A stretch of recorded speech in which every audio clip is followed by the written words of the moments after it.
might just have to do that. Off to a good start. Oh, look at this. Auchroisk, a 21-year-old Hepburn's Choice. It's a single cask, one of 283 bottles. Now, is that referring to Catherine Hepburn? No. Okay. No, it's They messed up. It's the name of the company. They missed an opportunity. Cross-promotional I opportunity. approve of this, Whisky. Oh, look at that nice light color. I don't know. 52.6%. I like it when it has a nice light color because, I mean, I'm pretty sure, I mean, maybe I'm wrong, but I feel like it's hasn't had any of the coloring in it, even though the coloring doesn't matter. But it just, to me, seems kind of more pure in a way. Mm-hmm. I don't know. It's completely a subjective, arbitrary thought process in my head. But Is color often added after It is occasionally added. just to make it look more malty, Yeah. brownish? because sometimes it ends up and it's just clear. Yeah. And you're not expecting whiskey or scotch to be clear, No. right? So I think it is. Send it back. Yeah, I think it's What something is for this? the... Vodka. how dare you, geese? Send it back away. Send it back. Put some brown in this. This is not the color I'm accustomed to. Send it back. I don't want to With the brown whiskey. It's a marketing thing. How about a We Seagram expect- 7? Yes. It's brown. Hold on, Andrew. We're still doing our I'm bit. you're doing your bit. I'm sorry. Okay, it's done. It's done. No, forget it. I'm not just gonna. No, it's a marketing thing. I want to hear what you had to say. It was a marketing thing. That's Auchroisk. all I was gonna say. Like Yeah. that, because people want to see. They think older whiskey is darker in color, and so if you're doing a large blend, that's what they're going to try and do is make sure the color is consistent from bottle to bottle. Because from cask to cask, it's not. Whereas if you're getting a single cask, they don't need that color because you know what you're doing. You're getting something very special. Let's hope it's special. So the single casks generally don't have color in them. I would guess not. There's not much reason for them to do it. It's not like you're doing a mass production where the color has to be consistent. And the people buying single cask bottles are probably more knowledgeable about Scotch in general and just go, well, I don't care what color it is. I want the flavor. Right. That's my guess. Whereas if you're doing something like a Macallan or something where they marry a lot of casks and they want consistency with their product, they may put coloring in. I'm not saying Macallan does. I don't know which distilleries do. They all claim they don't, but some of them do. So who knows? So maybe my preference for a lighter colored scotch really tracks to actual data points because these are generally more curated, more special, more out of a single cask. Maybe I actually subconsciously am like, oh yeah, those are the ones that have a little more special flavor to them. I don't know. Yeah. Maybe. Let's find out. But we've seen some ones that are very dark that were single cask ones. This has that musky kind of Oh, boy. organic Yes. smell that I just, whenever I smell that, I know I'm going to really enjoy it. You know what I mean? It's that, It's got a little bit of funk in it. A little yeah, like the there's funk. the rotting log Yeah, in that's the what I was just woods, thinking, like moss or something. Yeah, this is definitely a house in a mossy glen. Uh-huh. This is the house I built in here. It's in a mossy glen. There's probably a little bit of a waterfall nearby. Or a brook. Waterfall. Little tiny brook. And yeah, moss on the trees.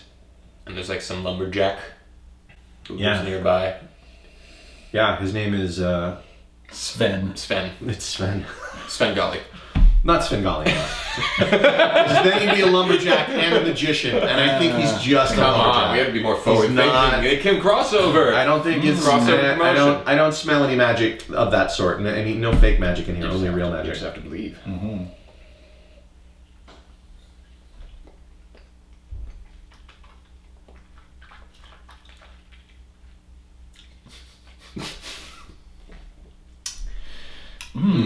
Oh, peanut boy. butter?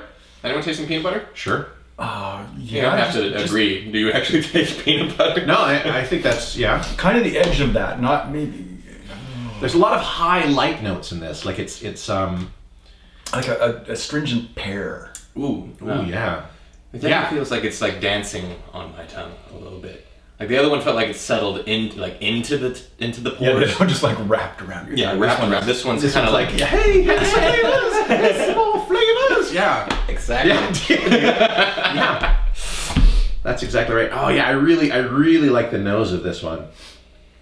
I definitely just want to sit in that for I want to climb inside of there. Yeah. That nose is nice. Just pour it all into a bathtub.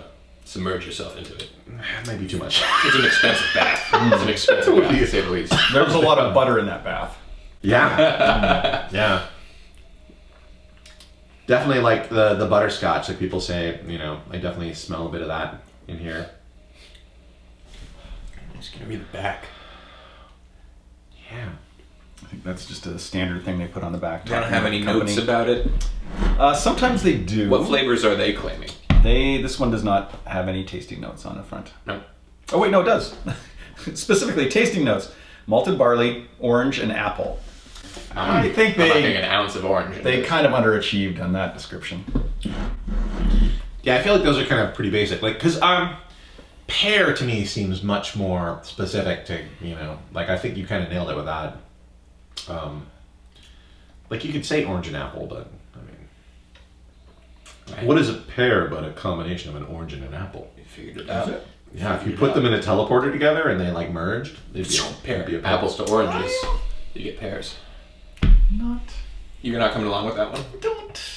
I don't see that. Well, then send it back. Well, We send it back. We send it back. but it just rips the thing in half. It's a split pear now. It's not a Yeah, no, if you cut an apple down the middle and an orange down the middle and you stick them together, that's a pear. Yeah. Actually, I would just say apples and pears are very similar. So Yeah, they do have a similar they have a similar flavor. profile, texture, Yeah, and flavor. a look. Oranges, not so much. Yeah. Although apples or pears are better when they're soft and a little bit soft, and then apples are less good when they're a little bit soft. Yeah, well, some people like those mealy apples. I don't. Nah, I I don't don't like know. those at all. I need like a crunchy. Have you tried the Cosmic Crisp? Crisp? No. Must I? Yeah. Where do I find the Cosmic Crisp? Grocery stores. It seems like with a name like that, it's pretty mundane. You could find it at the Ralph's. Cosmic Crisp. the Cosmic Crisp apple by traveling to the center of the galaxy. Yes. Where the crispest apples pass through a black hole before becoming crisp. And appear before you on aisle 9. The produce section of your local Ralph's. Yeah, I'm just I saying. can't get citrus in here at all. I do not get the orange of that. No, they were high when they said I that. think that's a bit of a stretch. Like maybe just a little bit, but I don't. It's not over. Yeah, it's not the first thing I would think of. Maybe they're being sarcastic. We've had ones where there's. Okay, now with the water. I'm Well, trying I'm gonna see what Andrew says first. and I put distilled water in here this week. Thank you. Finally. Thank we you. weren't Only using been distilled years. water before. No, I'm just doing tap water forever. I'm never thinking that might add flavor. Although we did have a theory that because we had water in there at one point that was tap water, and because it was fresh tap water, my theory is that there was more stuff floating around in it, like heavy elements hadn't gone to the bottom. Sure. And I think it was more. I think it changed the flavor more. But once again, this is all just speculation. Yeah, no. Science. You got some minerals in there. Minerals you didn't intend for. Right. Yeah, there always are, right? And everything. What do you think with the water? The nose is kind of didn't really highlight it at all. Well, weirdly enough, the water kind of makes it taste a little more citrusy. Really? I get the orange now. Yep. I understand. I'm the kind orange of now. curious. I'm gonna Yep. try it. Yeah. Wow. Yeah. Wow. That's weird. Still heavy on the peanut butter for me, but Still got that buttery stuff, but yeah, the orange is very apparent in the taste and the very first kind of flavors you get in your mouth. Yeah, it doesn't really change the nose much at all. no. That's so interesting because it really changed the nose of the last one so much. Right? What's going on here? That's how it is, What's man. going on? It does seem like sorcery of It some does. sort. I need answers. That's you can only find the answers at the end after the podcast when you watch it when on the Right. video. Yeah. That's Because okay. when we put answers, we put them on the bottom. So Well, I'll have to look. I'll have to watch the episode. Then Let's see if there's any answers to why. Mhm. It just says stuff's going on. Nope. Whiskey Fest 2017. wow, yeah, it's like someone just squeezed an orange in there. Yeah. Oh, It's insane. That's strange. how did that happen? And with one drop of water. Yeah. Voodoo. Oh, yeah. That's one of the amazing things about Scotch. Yeah. It's evolving. Yeah, it's so It's different. always evolving. It's like we just drank two different beverages. And I'm wondering too, since it's single cask, right? Mhm. So does that mean when they reproduce this, it's not going to be exactly the same? It's a natural product. They get these staves, which are wood, which is a natural product, and it has been aging different whiskeys in it before, probably, because it's probably a bourbon Right. barrel because of the color. And you know, they'll open this one, it'll be this flavor. They'll open the next one, it'll be a different flavor. Right. So I wonder if bottle to bottle, there's a little more citrus in some than others. It or could well be. a little more apple. I want answers. You know what? The only way to get those answers is to keep trying whiskey. Yeah. Well, if we have to, If we have to. Twist my arm. Yeah, every barrel is a unique snowflake, and yeah, every process is different. So,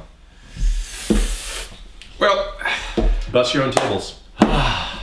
Next. I do like that very much, though. Definitely thumbs up, both with and without water. between the two we've just tasted, which one do you prefer? Oh, this one, This for one? sure. This one? Yeah, I mean, I like both of them. I'd have to agree.